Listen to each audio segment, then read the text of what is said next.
On sümboolne, et vanasõidukite ühissõit Tallinnast Vilniusesse Balti keti 35. aastapäeval algab just Tallinna lauluväljakul.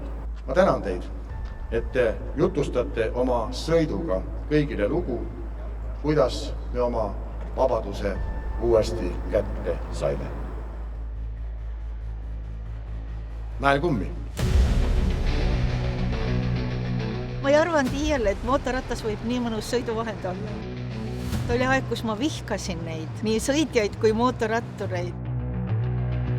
Lihtsalt suri välja. Ma olen nii noor, et mina usun seda, et kui ikkagi kõik need vead ära likvideerida ja siis ta sõidab ja jääbki sõitma. 25-na olin, siis sõitsin, aga siis oli 40 aastat vahet. Ja siis hakkasin 70-selt uuesti. Mina mõtlesin, ma ei astu ühessegi klubisse, et kõik klubid on hästi nõmedad. Ja siis, kui ma mõnel kokkusaamisel koos Kerliga ära käisin, siis vaatasin, see on tegelikult see klubi, kus võiks olla. Riia keskväljakul esimene kord mootorratast remontida ja võib-olla viimane ka. Mul on 2 vanemat venda ees, et siis Ta sündis õliselt. Ja üks meil isa ikka sõidab taga ja nii-öelda võtab ohjad üle, kui midagi juhtub. Seal on nagu sellist meistri hinge veel tunda.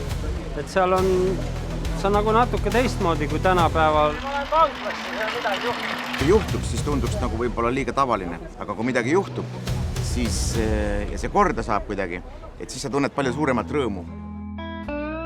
See on tavaline unikmotomehe elu, jah, sellepärast, et unikmoto elu käibki niimoodi ratastel.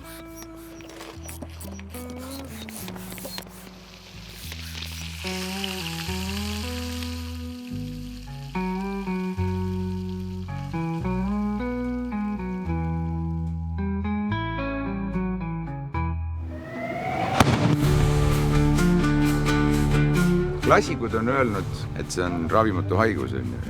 Seda ta ütles Mannheimi Varuosa Laada värava taga ja ütles, et vaata, et kõik haiged on kokku tulnud sanatooriumisse.